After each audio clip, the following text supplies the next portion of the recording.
Yan si Alice Gulo, naglilinis, bisit na yan. Ayan. Pumapasok na naman dyan sa bintana, sa mga bintana. Pag dito yung hangin, pumapasok yung tubig. Pati doon sa may pintuan.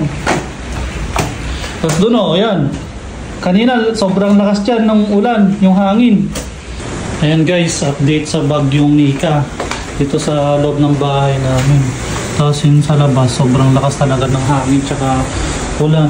Ngayon kanina malakas yung hangin dito banda. May pumapasok na tubig sa mga yung mga ganyan guhit-guhit. Hindi ko lang kung sa mga talaga yun. Saan pumapasok yung tubig dito sa loob ng bahay, dito sa kwarto. Ngayon, nilipat ko yung ibang gamit dito sa kabila naman. Tapos, pagkalipas ng mga ilang oras, dito naman yung hangin.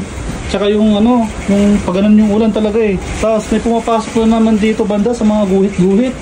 Ewan ko ba? Ayun ang dami. Mayroon sa yan. Ang dami tuloy. Yung tubig pumapasok sa ilalim talaga. Ayun, sa mga guhit-guhit na kanya Tapos mayroon pa, hindi lang yan. Ganoon rin sa baba namin. Ayun yan si Alice Gulo, naglilinis, bisit na yan. Pumapasok na naman dyan sa bintana, sa mga bintana. Pag dito yung hangin, pumapasok yung tubig.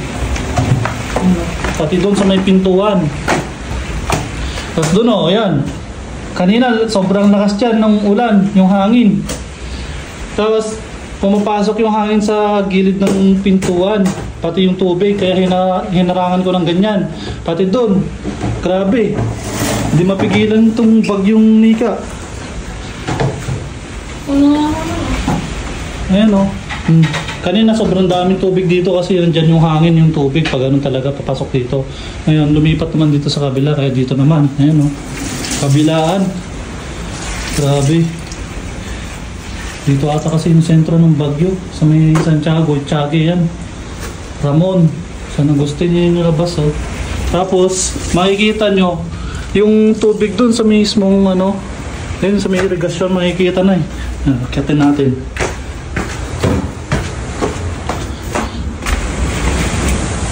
Akitin natin ito. Kasang basa na.